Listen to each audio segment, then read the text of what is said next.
It's showtime. Hey, welcome to Did You Watch Survivor Last Night? This is the only Survivor podcast. Don't even try looking up another one.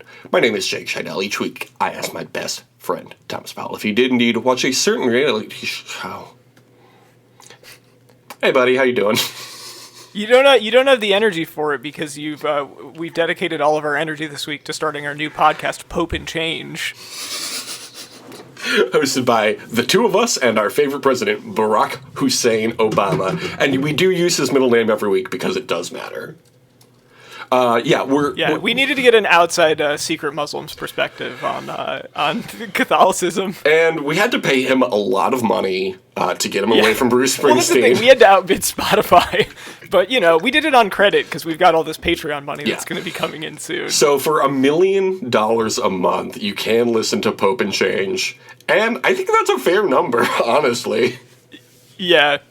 Look, we gotta prime away from Bruce Springsteen. That's not cheap. And they just paid him like $500 million to be on Spotify. What is their podcast called, actually? Not as good as Pope and Change? Yeah, it's called something like Raconteurs or something like that. It's Caller Daddy 2 Presidential Edition. That's very good. Okay, so the week we watched 2 episodes of our favorite program, Survivor, and it was very good. We did not watch any... Did you watch any Barack Hussein Obama content? No, I didn't. God damn. I was too busy watching Survivor. Not even his vice president's speech about the big day, January 6th, 2020. No, I did watch the introduction of the cast of Hamilton. Oh, did you watch that? I don't know. I mean, I saw the clip of it because I thought it was a joke that someone made, and then the clip showed up on my Twitter feed, and I was like, oh, they did that, okay. The sad thing about Twitter is there are very few jokes anymore. It's all just Are we going to do this reality. Are we gonna do the January 6th? Are we gonna do like a 9/11 thing every year for it? Yeah. Because they know that like way less people died, right? Yeah, but it's bad because cops died this time. Well, and also it was the potential death of our institutions, which is worth many thousands of people. It's so sad. Well, the thing is, like, liberals missed out on getting to be, like, they didn't get to be as deranged. They were on their back foot for 9/11. So, like, they're really leaning into it this time. Because, like, this is their 9/11. This really is their 9/11. Our 9/11, of course, is in May. We've already discussed it last May. Can't wait for 9/11 in May this year. Thomas, what are you doing for 9/11 in May this year? Oh, boy. Well, I've got my sights set on a few buildings, and, no,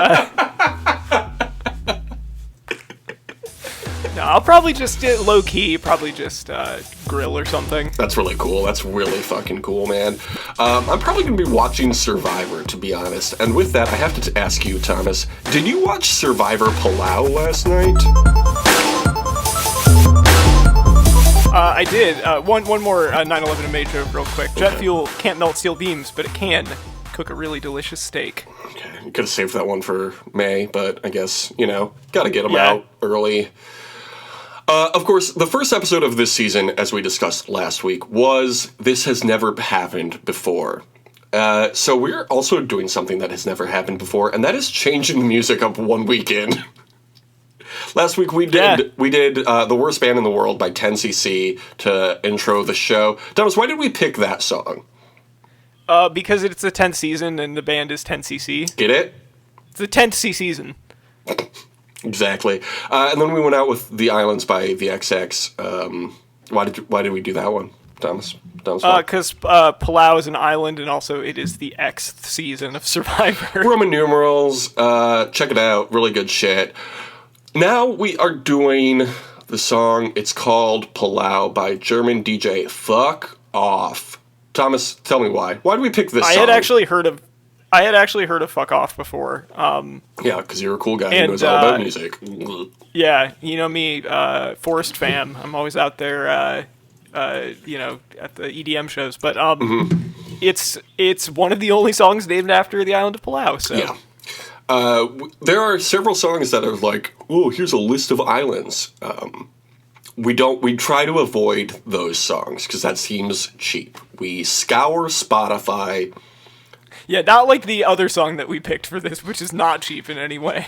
Yeah. We definitely didn't shoehorn it in because we like the song. Well, we have to stay tuned to find out what song we picked, but here's a hint. It is the 10th season. And remember... And it's also the second... This is a repeat band. We've used this band before. Oh, really? Yeah, we used it for Edge of Extinction. Oh, yeah, we did. Okay, so that's another hint. But you're going to have to... One of my favorite bands. Oh, that's cool. One of my favorite bands is Radiohead. We've never found a reason to use them, but maybe in the future we will. Yeah, we really got to get a Radiohead song in here sometime. So that's coming up. The first episode we watched this week, though, was called Dangerous Creatures and Horrible Setbacks. What do you think of that title, Thomas? Pretty good. Did anyone actually say that? Nope. They apparently this season they're not doing that. But I would agree. A pretty good title. This first aired March 3rd, 2005. How old would you have been March 3rd, 2005, Thomas?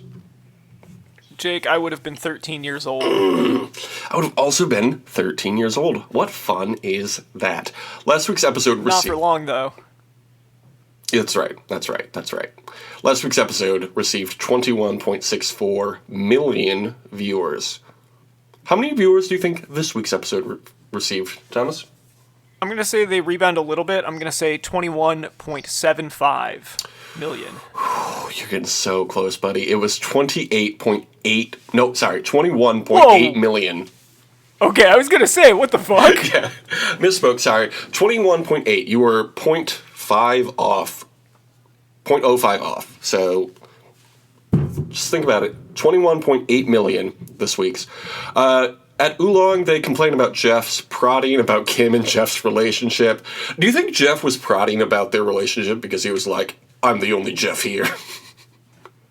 Yeah. Get him out of here. Get him out. We don't There's only room for one Jeff on this island. Yeah. Tennessee Tim Robinson is upset that they're hooking up because women, you know? He did another Tim. It's funny. There's been a lot of talking about Tim on here, but another Patreon show we do.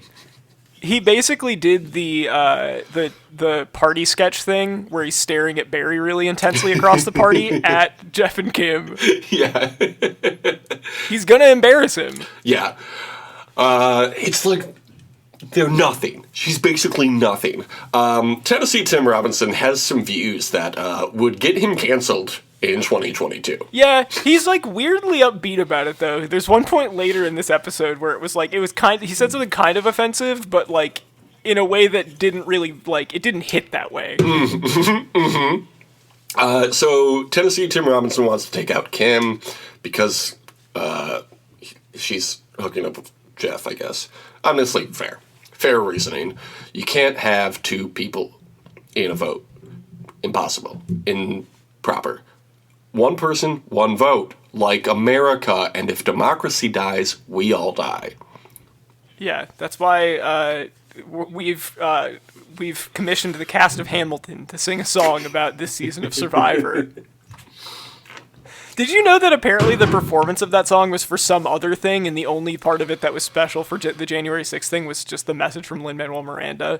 That's cool. That's really cool. What if we cut together a bunch of, you just recut that Lin-Manuel Miranda thing? You did, a YouTube poop cut of him talking about Survivor and then played the same song. That'd be really cool and something we should definitely do. So over in Karor, there's some bad rain, so they have to repair the shelter. And Karen is annoyed by Katie and confronts her about it, I guess. I don't know. This was nuts. Tell me about it. But actually tell me about it. I didn't take any notes about it. She basically it was one of those things where, I think Katie said, there was maybe some bad vibes between them, and Katie said one thing offhandedly that warranted getting screamed at for 30 minutes. That's cool. That's really cool that happened. It's a thing where, she might be right that Katie was being shitty to her, but this was a ridiculous overreaction.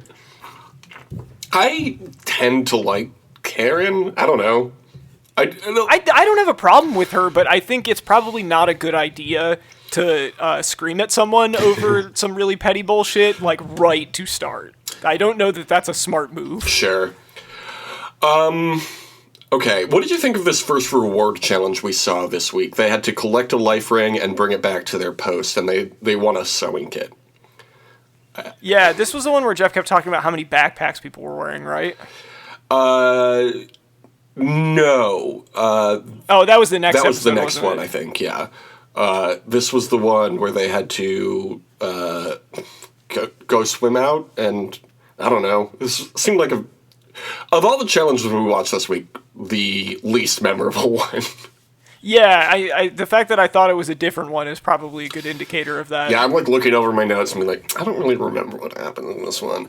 I did write down though, when the tribes came up to Jeff, he said, hopefully this reward will fix the way you look.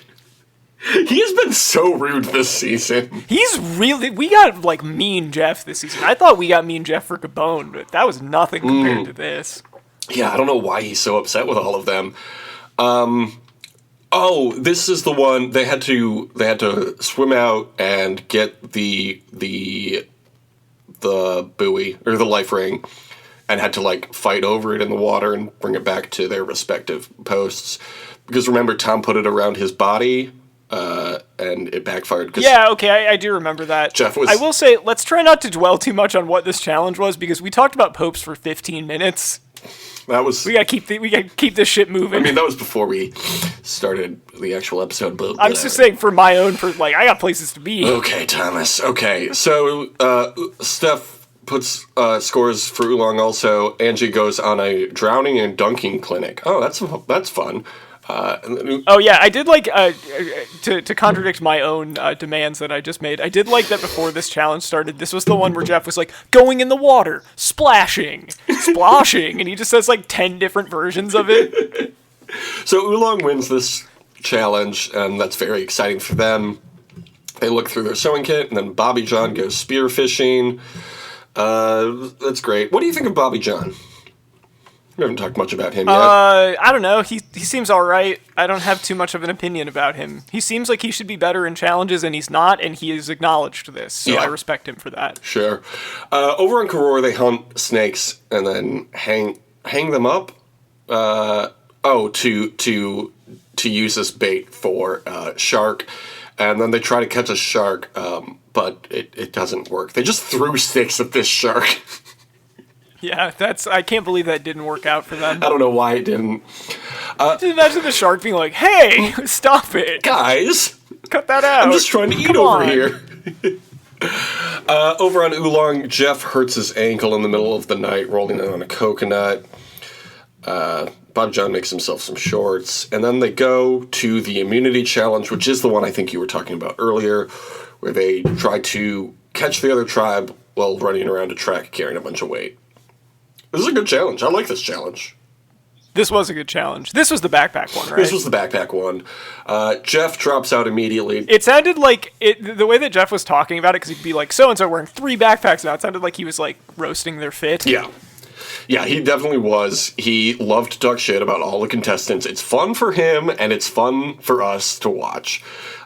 Jeff is a born hater. He loves it. He really is. Haters wanted. Jeff drops out immediately to hopefully help Oolong. It doesn't work. Koror still wins. What a surprise. Koror wins another immunity challenge. Yeah. Is this going to be a theme of the early part of the season? Who knows? Who knows? Certainly not me. Watch this space. Over at Oolong, Jeff just tells them to take him out. That's, I mean, honestly, fair. He recognizes that he can't do anything to help them, so he's like, yeah, well, it was the right move for him, and I like that everyone else recognized it but was sad about it, because, if he was healthy, he's the last guy you'd want to vote out right now. Yeah. Ibrahim claims that if they'd had Jeff, they would have won the challenge. Jeff Probst says to Jeff, whatever his last name is, Jeff, you have the weirdest look on your face. And then that Jeff says, Jeff, too many, like we said last week, too many Jeffs. I don't like it. It really bothered me. They really, I mean, thankfully they did, but they really needed to, they gotta They got to write some of these Jeffs off. Yeah. Jeff, not Probst, gets voted out 4-2 to 1. And honestly, happy to see it happen. Now there's only one Jeff, as it should be. The one true Jeff. Mm-hmm. The other Jeffs were excommunicated. The anti-Jeffs. Okay, the anti-Jeffs. Yeah, that was him, because he broke immediately, and our Jeff will never break. He will always be on our television screens. Our Jeff. That's what we call him. The second episode we watched this week was called Sumo at Sea. What do you think of this episode title? Pretty good. Mm-hmm. I think. I don't know. I think that every episode title is graded on a curve because they made them up, which is a form of lying. So I don't know that I really like that. First aired on March 10th, 2005. How old would you have been March 10th, 2005, Thomas? Jake, I would have been 13 years old. Also would have been 13 years old. The previous episode we watched received 21.8 million viewers. Just barely getting more than the previous episode. How many viewers do you think this one got? I'm going to say a cool 22 mil. I think America was relieved. They were confused by the number of Jeffs, and now nature was returning to, natural state. I will have you know, in fact, people were like, finally, the appropriate amount of Jeffs. I will continue watching. This week also received 21.8 million viewers. People were like, good. I feel good about my choices. Mm-hmm. I will continue to watch, and they didn't attract any more viewers. The rest of America was too turned off by the number of Jeffs, so they didn't even think about watching it. They were like, I can't. It's too confusing. There's a guy named Jeff, and there's another guy named Jeff? Like, how do they expect me to keep track of all these people? It is difficult, but we figured it out. Over on Oolong, everybody has said that Jeff had to go, and they are surprised by how few people are left on their tribe. And James says they're not going to tribal council again. James. He might as well have said he was. There were multiple times here where James basically said he was confident. He didn't say it, but it was about the confidence he wasn't saying. Yeah, I'm always looking out for people saying they're confident. There was somebody this week that said it, and I was like, that's nerve-wracking. I do feel bad for James because, honestly, with the way they performed, he was right to be confident. Yeah, they did really good. Over at Karor, Treemail tells them to pick a representative. It's between Tom and Ian, but Kobe is upset that he's not considered. Kobe, I'm sorry, just didn't speak loud enough. He kept saying, I kept speaking up, but clearly not loud enough, I don't feel bad for him. Sorry, Kobe. I don't know what to tell you. Yeah, I didn't really have much of an opinion either way here. Yeah. No Shaq, I'll tell you that much. No, absolutely not. Loudest guy in the room, Shaquille O'Neal. Over on Oolong, nobody wants to be the representative. So they instead just go fishing. This is possibly one of the worst tribes I've ever seen. Nobody wants to do anything. No, there's no direction to this tribe. It's fantastic. This is a failed democratic experiment. Not like America, which has always been successful, and we love it. Okay, so then we go back over to Karor, and there's a Home Depot boat with Jeff Probst on board. This was one of the funniest things that I've ever seen in any show, and definitely one of the funniest things that I've ever seen on Survivor. I was crying laughing when I saw it show up. It's so It wasn't just... It was one thing for the cabinet to have Home Depot on it. The fact that the boat also had... It's like, look, just in case you weren't aware... This is a fucking Home Depot episode. Yeah. Thank you to sponsor Home Depot. What if Gene Hackman was also on the boat and he was like, they paid me $10 million to do this. Just to tell you to shop at the Home Depot. So Jeff tells Ian that they'll be building a bathroom thanks to the Home Depot tool shed. And the winner of the next challenge... Jeff will take a shit in each bathroom and he will determine which is the superior one. Jeff is taking 2 laxatives today. The winner of this challenge gets the entire construction department of Survivor to build them a new shelter. How is that fair to the other tribe? Ridiculous. Absolutely. It is, 1, a ridiculous concept for a challenge. 2, an unbelievably slanted reward. How are you going to do this to the other team? Yeah.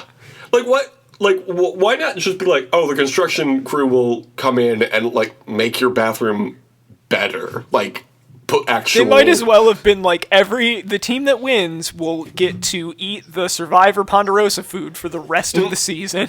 Yeah. Well, we're going to bring you beds and pillows and... they're going to get to stay in a resort for the rest of the season. There is a season, I think it's somewhere in the 20s, maybe it's in the teens, I don't remember exactly, but where the gimmick was the haves versus the have-nots. So one camp was really nice, and the other was a piece of shit. And guess what? The camp that was a piece of shit did really bad. Yeah, I can't believe that. That's like the most American thing, where it's like, oh, man, the rich tribe seems to be doing well. I wonder why that is. Probably because they're more virtuous. The other team should probably just pull themselves up by their bootstraps. Yeah, we gave them boots. So Jeff then takes the Home Depot over to the Oolong camp and finds them fishing in the middle of the ocean, cuts them off, and he gets very upset that they haven't picked a representative yet. Jeff is like so fucking angry all the time this season. He's hates them all. If you had told me there was one season we watched where he was near quitting because of it, I would, and like you didn't tell me which one, I would have guessed this one and not Gabon. Because like, he seems like he hates being there. He really does. He's so frustrated with Oolong, especially. James is finally elected their representative, and he picks out all of the tools. Over on Karor, Tom is leading them in the shelter building. Willard calls Tom their tribe's motor. So that's good. I like that. Karen then makes fun of everybody fawning over Tom. That was also very funny. Yeah, I mean, deservedly so. Like, was Karen the one that was really going after Tom because they picked the wrong island? Oh, I don't remember. I wouldn't be surprised though. It's funny. The thing with it, like, I understand that because like they did kind of just default to like. I think it must be frustrating to be like an assertive woman and just have it be like, well, he's a guy and he's strong, so he's going to be the leader or whatever. But like, also, Tom's not a bad leader. Like, I think he's done a pretty good job. He's done a very good job. So you know, it as with all things, I see both sides. Do you think he's done a good enough job so far to give him $1 million? Not so far, but he's got plenty of time to build that resume. Sure. He was kicking ass in the immunity challenge, so you got to give him that. Yeah. Who would you, 4 episodes in, give the $1 million to? Tennessee Tim Robinson? You love everything he said? Probably Ibrahim. I don't know. He just seems nice. Yeah, why not? He seems nice. I don't have a bad word to say about the guy. For sure.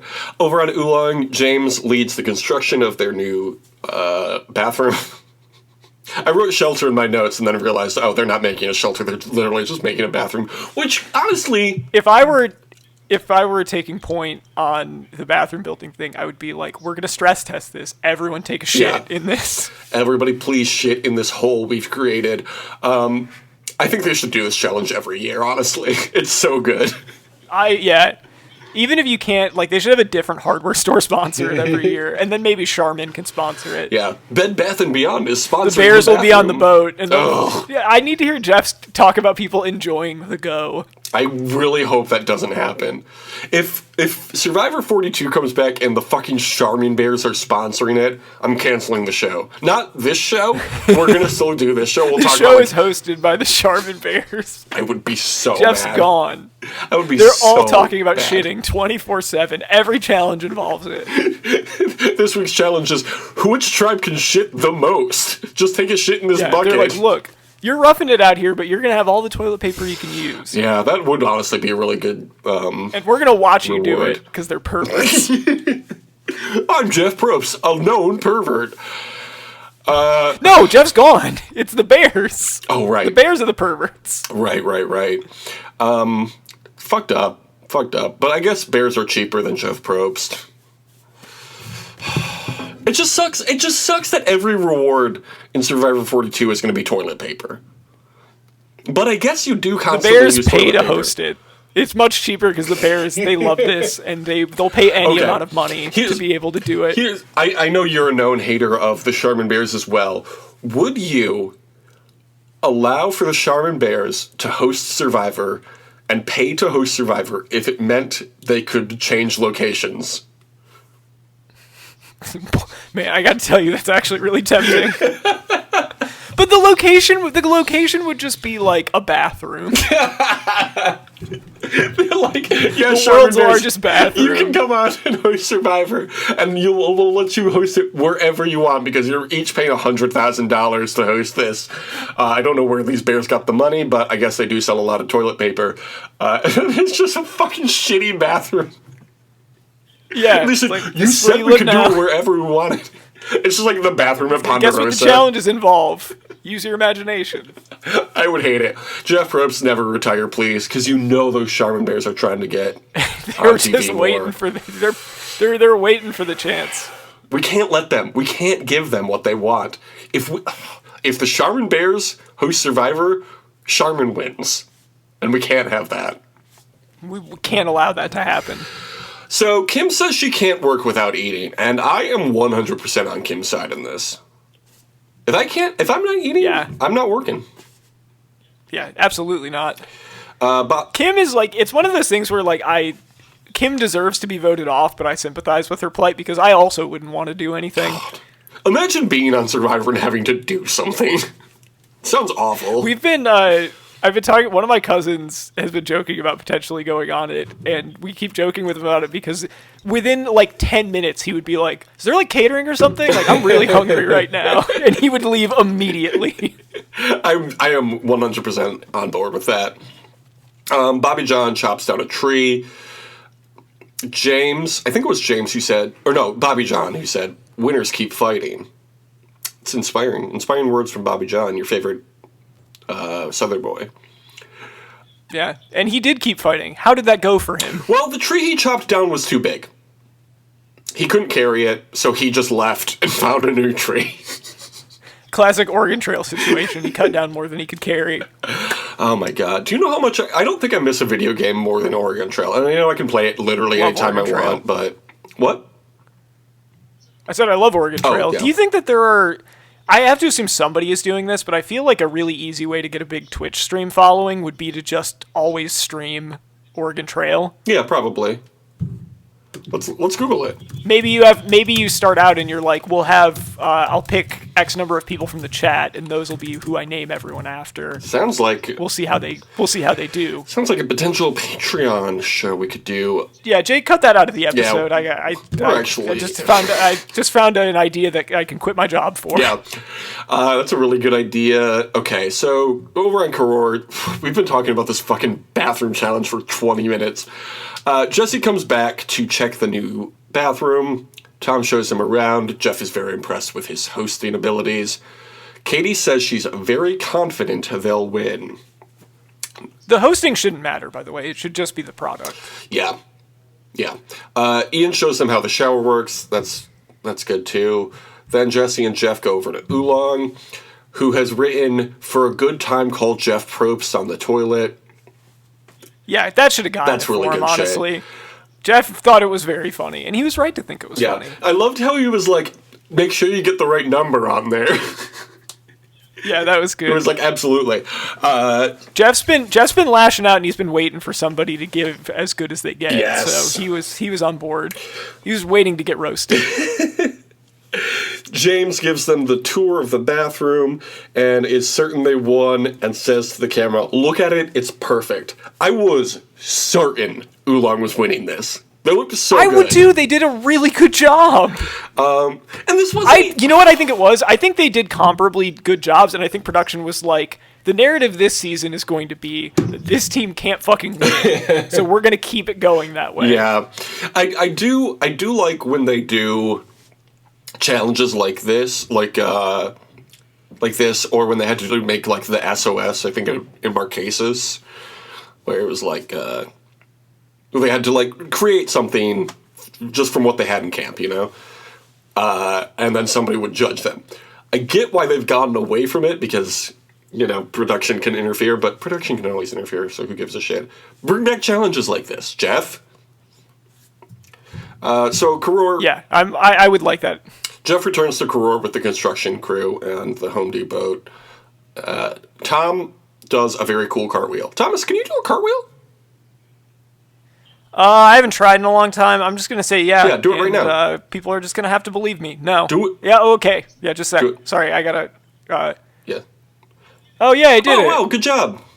That's really cool. Jake, you do one now. Okay, ready? Let me get out of my closet. Just gotta stretch. Did you see that? I did a cartwheel. Yeah, pretty good. Pretty good cartwheels. Then the construction crew comes over and they make them a fucking great shelter. Like, incredible. Like, the best shelter I've ever seen. Better than... This is such bullshit. I hate that they did this. And not only that... This is such a fucking stupid season. Not only do they give them... I'm enjoying it, but they really were just like, what if we fuck with these guys a lot? It's so funny. I am not at all. Honestly, this feels like what I would do if I was producing a season of Survivor. I'd be like, look, come on, too much gamesmanship. We know if you were to produce a season of Survivor, you would fire Jeff Probst immediately and hire those 3 Charmin bears, one of whom is a child. So that's child labor laws that you have to worry about. Yeah, this whole time my anti-Charmin Bear stance has been a front, so that they think they can trust me to produce it, and then I'm like, oh, I would hate it if the Charmin Bears hosted it. It would be so terrible. Please don't let them host it. I would hate to see those. All the while, I'm like rubbing my hand. I'm like a Iago. There's a Macbeth movie out right now. I'm like Iago, where I'm doing constant asides to the audience, going like, yes, Jeff Probst thinks I'm his friend. But I'm going to stab him in the back. You're saying this as a producer to the camera. So you're firing Jeff Probst mid-season.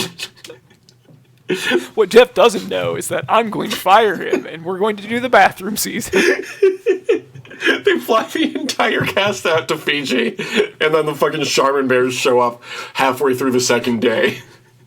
Like, hey guys. Classic swerve. So not only does Karor get a great new shelter, the construction crew also gives them 2 bottles of champagne. Why? Why would they do that? They're like, hey guys, want to be fucking great all the time? Congratulations, you're doing really good.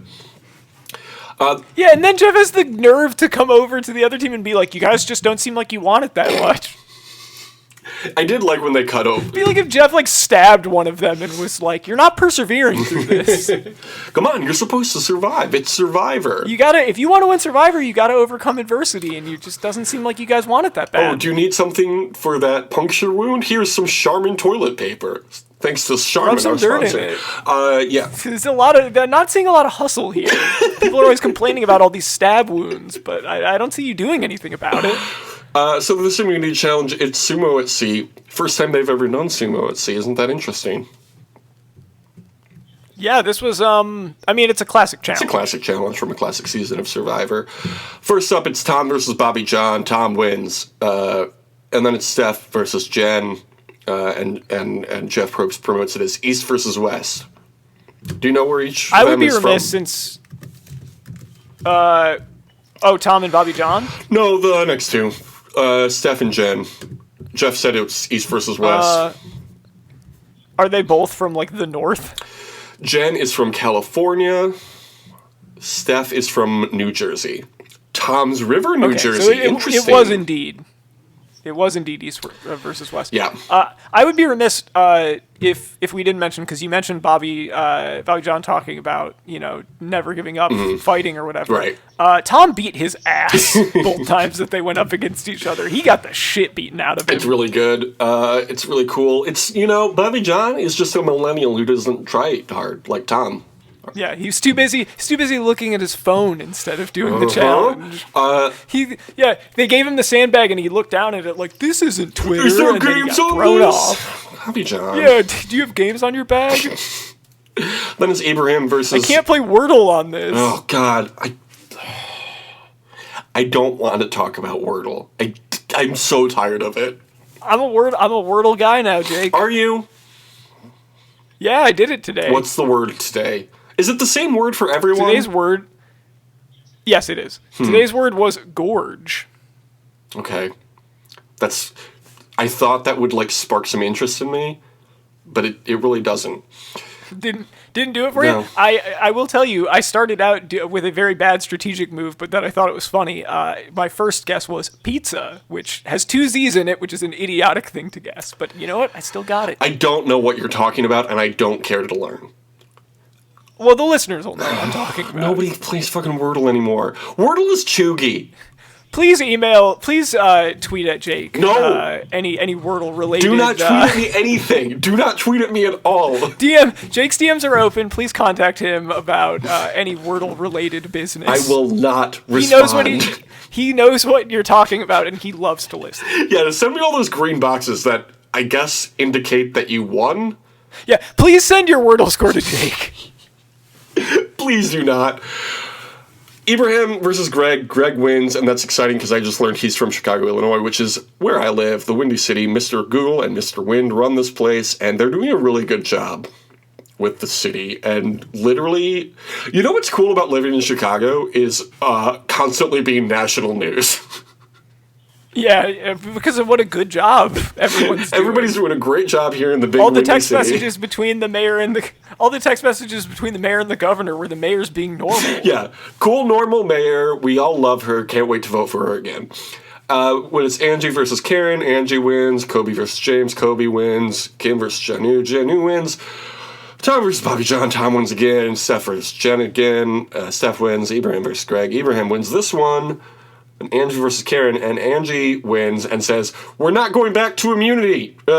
Tribal council." That was very funny to me. And then it's James versus Kobe again. And would you have it? Know it? Would you know it? Would you believe it? If I told you that Kobe wins?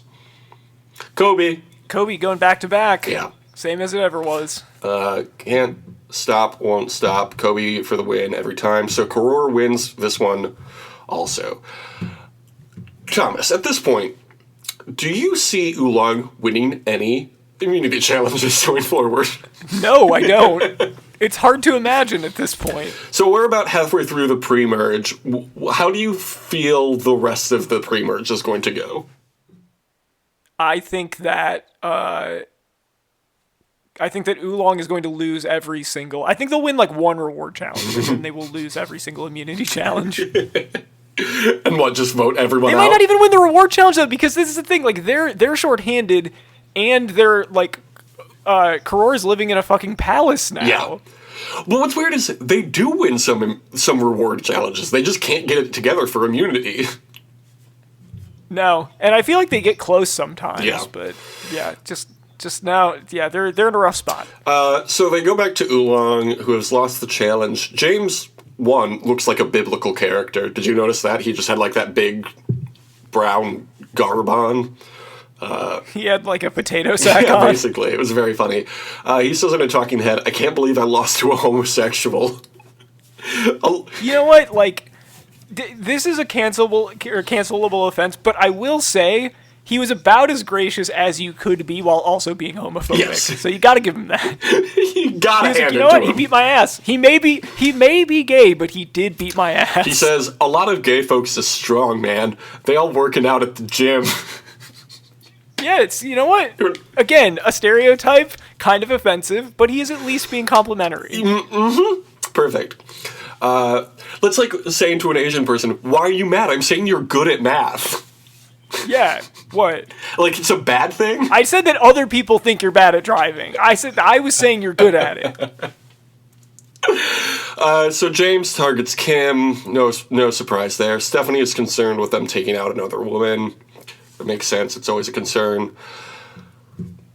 Let's talk about these wildlife shots, though. Alive. Oh, please, let's do this. We got crab, we got shark, we got bird, we got rat, we got herons, which is just another bird.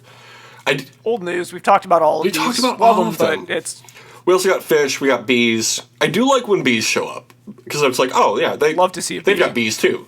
That's cool. I guess, is there... do you think anywhere there's flowers, there's also bees?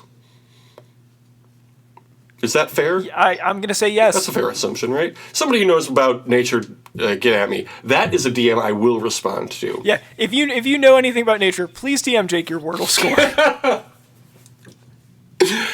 We also got the snakes that they hunted. Did you recognize this snake, Thomas?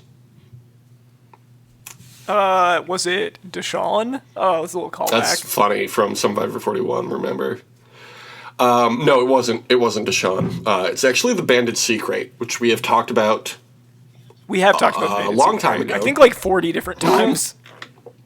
I figured since they were kind of the focus of this week's episodes, we could talk about the Banded Secret again because it's been several years.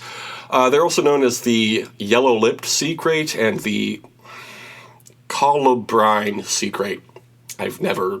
That sounds fake to me. Never heard that word, seen that word, made up the pronunciation as I read it. It has black and white stripes down its body and a yellow snout. It is taller than it is wide. Isn't that fun?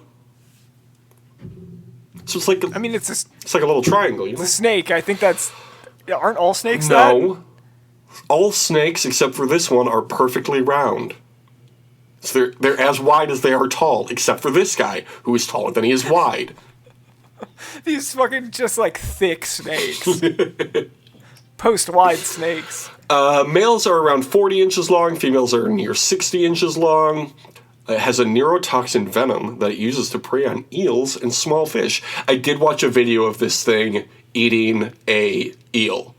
It was crazy. These snakes, man. Snakes are incredible. You ever see a snake eat a deer? And then just see the deer's body in the snake's belly? Yeah. Snakes really go for it. You got to give it to them. They're willing to try some stuff. Yeah. Whenever I see a snake, I'm like, not me. I'm not doing that. The best is when a snake tries to eat like a big inanimate object. It's funny because they're stupid animals. They're dumb. They think they can eat that like tetherball pole, and they can't. They can't. You ever see a snake eat a tennis ball? So stupid. Snake trying to eat a basketball. Like, what are you doing? Who do you think you are?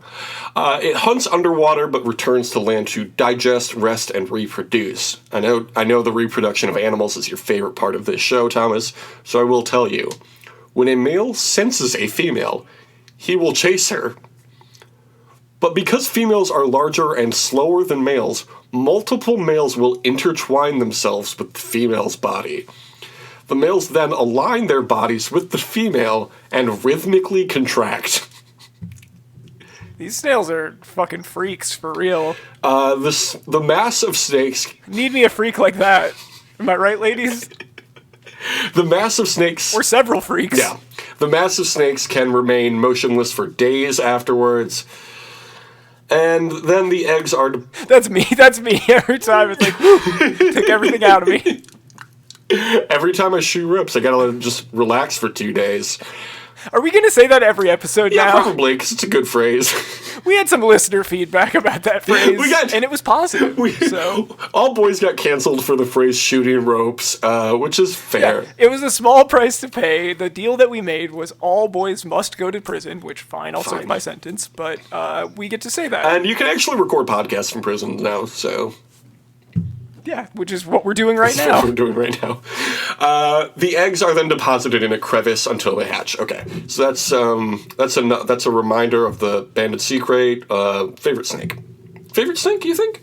Actually, probably my favorite snake is the gardener snake because I think they're really cute. What do you think your favorite snake is? Yeah, those are cute snakes. Ooh, cute snakes, number one. Actually, there's this one snake that's like pink and really small that lives out in the desert. And I don't remember what it's called. Rosy boa. That's what it's called. So if they ever do a Wild West season, maybe we can talk about the rosy boa. But not yet. Okay, so at Tribal Council, Jeff does a really good joke. He says, "I saved your seats from last time." Fucking hilarious, Jeffrey. Jeff Savage compilation. Yeah, there are a lot of those on YouTube. I know you've been getting into the YouTube Survivor content recently.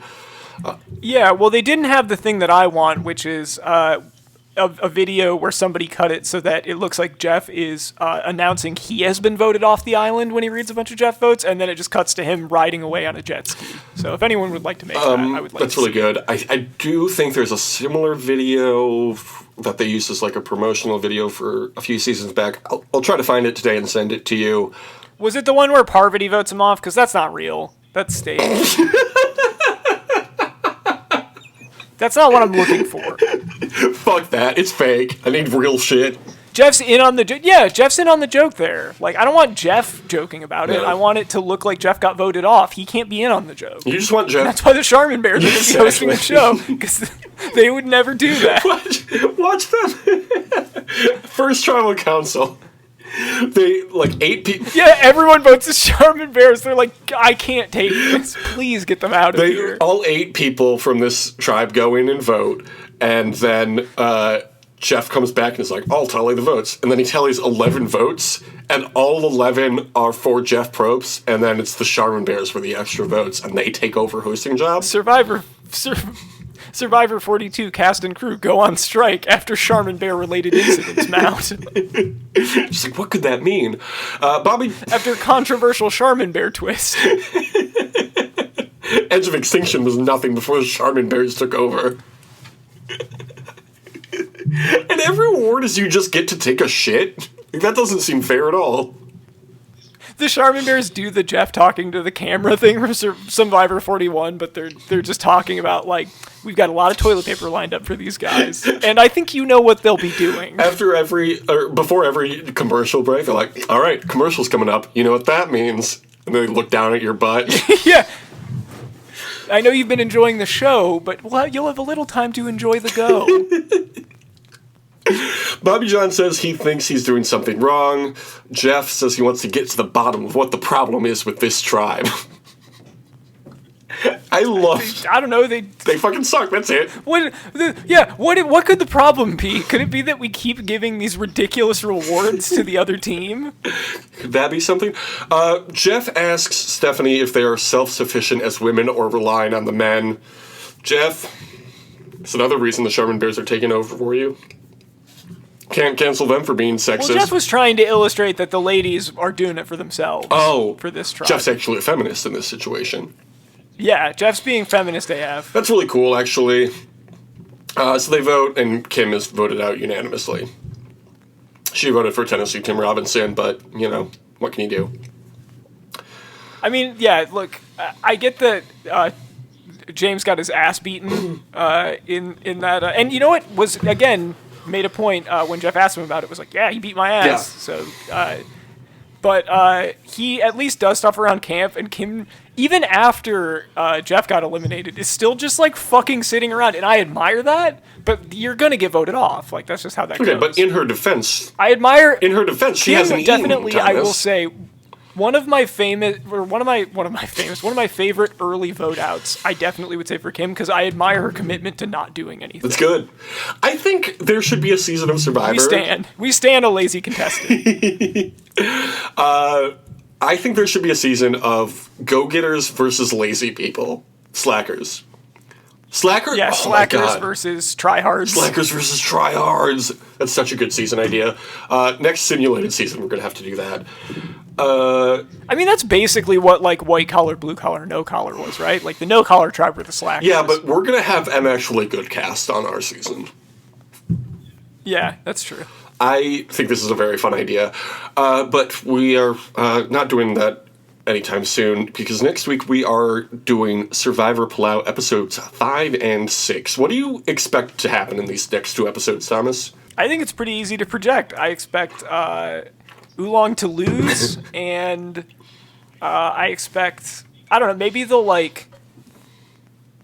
just going to give, Karor, like, a Coke machine, and, I don't know, we'll say, Emerald will cater all of the deals. Bam. That was a point where he was big, right? Yeah, I think so. Bam. Yeah. Okay, that's great. I would love to see that happen. Just a full steak dinner. Just because we like you, Tom. We want to give you stuff. They're going to build an Outback Steakhouse on the island that only Karor will be allowed to go to. Thomas, if people want to send you their Wordle score, where would they do that? On Twitter.com? Well, first, I would say they're welcome to do it, but I know that Jake would appreciate it more than I would. Probably so not. please send them to Jake first. You can send them to me too, but make sure that you send them to Jake first, because I don't want him to feel left out. No, it's okay. You can do that. You can do that at Tom Not Tom. We can compare scores. Okay, that's great. You can follow the show on Twitter.com at DYWSLN or on Instagram.com. Feel free to send them to that account Survivor too. Podcast. Don't send any Wordle content to me. I don't care. I don't want it. Have you ever seen? You need to make a video. Have you ever seen the video of Ringo Starr that he put out where he said that he's not signing anything peace anymore? Peace and love. I don't give a shit about you're gonna Wordle. You're going to be warning them with peace and love. Do not send your Wordle scores. If it gets sent in, it's getting thrown out. I will delete it. I will block you. We also have a few shows on Patreon where I think we're probably less combative with the audience. You can find those at patreon.com/justpodcast. I think we just announced a Pope podcast for that for $1 million a week. Change. Or $1 million a month.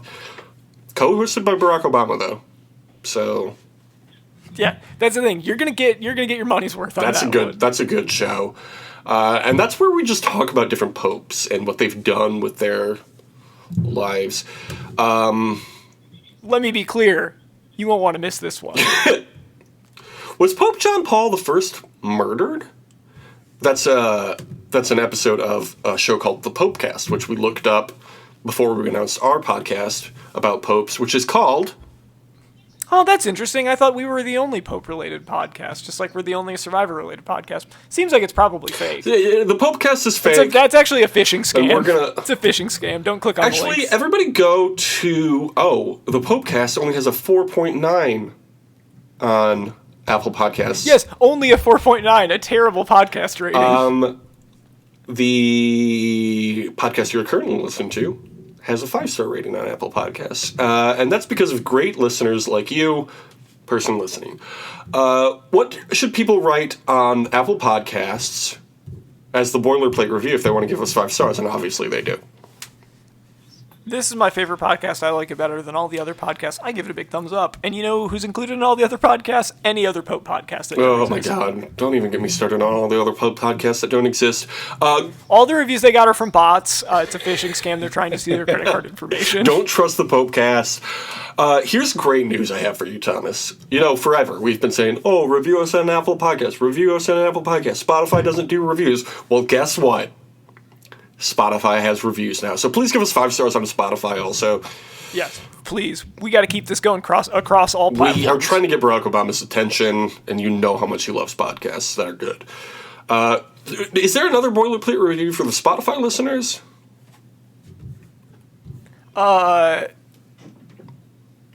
Let's just say, you could say at the end of it, like, this will be my most listened to podcast in Wrapped this year. Yes. That's optional. You don't have to do it, but you can't. Yeah, you can use the regular boilerplate review for Spotify also, but Apple Podcasts, they don't do Wrapped. Spotify does, though. I look forward to seeing this in my Spotify Wrapped. Maybe you've heard of this. That's the other thing you can put in there. That's great. All right, next week we'll be back with the next 2 episodes of Survivor Palau. One of Jeff Probst's favorite seasons, actually, if you can actually believe it. He just loves to be mean, you know? It certainly didn't seem like it. Jeff loves being mean. He loves being a hater, so that makes Here's sense. wanted. Well, we'll talk to you next week. Until then, have a great summer. Deuces. We've come to replace your clocks. Old stubborn hands, we are the answer to why they never had a chance. It's not so long She thought it was very funny when we said shooting ropes, but then she did send all boys to jail for the phrase shooting ropes. That's fair. You know what? I was like, yeah, I can't be Fair. mad about that. I don't regret doing it, but I'll do my time. Look, no, why would you ever regret shooting ropes? It's fun and good and feels really good. Yeah, you seen those Spider-Man web shooters? Well, I got a web shooter of my own. Yeah, I'm a bit of a Peter Parker myself. Just your friendly neighborhood Spider-Man. Spider-Man in bed. Want a Spider-Man in bed with Peter a Peter Parker in the in streets, Spider-Man in the sheets. You Yeah, know what I there's mean? a- yeah, that's Spraying really them good.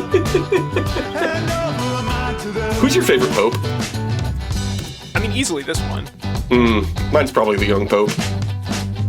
Okay, yeah. Oh, did you know that popes have mottos?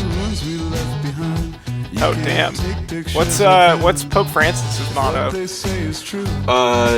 Lowly but chosen, or literally, by having mercy by choosing him. I guess in Latin it's Mersando et elegendo. So, Benedict Pope Benedict was YOLO. Who do you think was the youngest pope of all time? Jude Law. Yeah.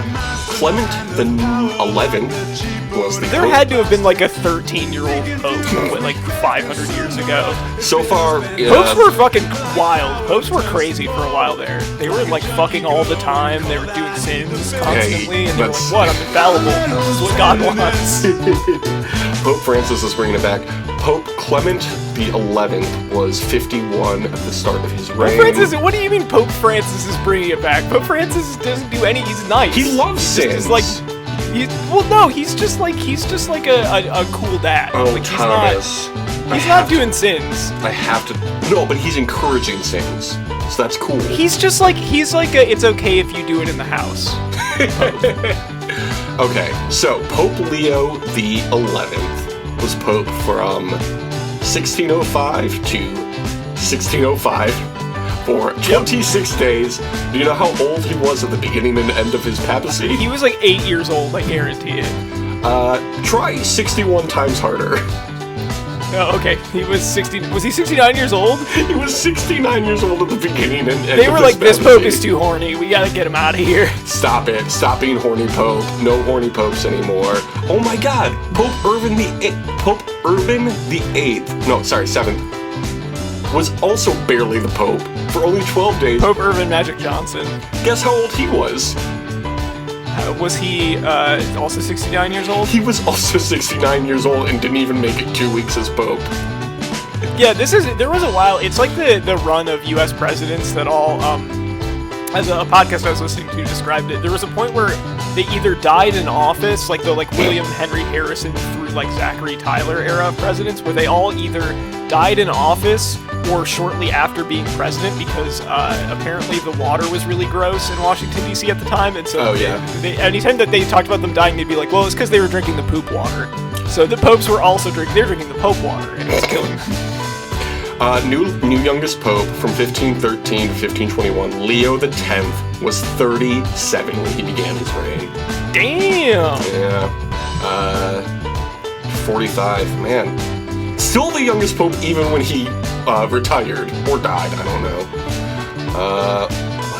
The funniest thing to do as a pope is retire. Yeah. Like, I don't want to be pope Just like, anymore. I don't feel like this. This is not for me. Stephen the 9th from 1057 to 1058 was 37 to 38. It's the new youngest president.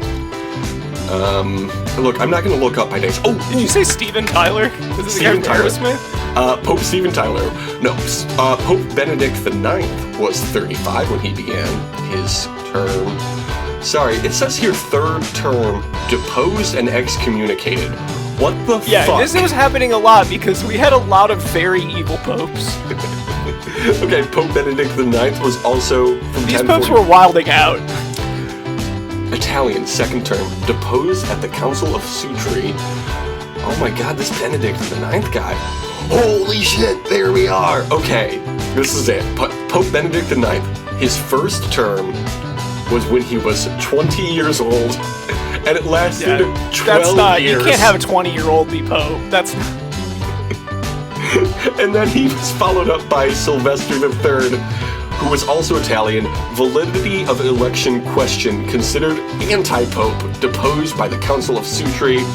Then Benedict the 9th You can't have came a back. pope where his first decree is like, homework is a sin. Homework is a sin, though. I don't think we're going to find anybody younger than 20, though. Ooh. Yeah, parents must not sentence their children to bed. I spoke too soon. Pope John the 12th was 18.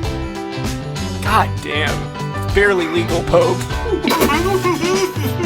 So gross. Such a gross phrase. Yep.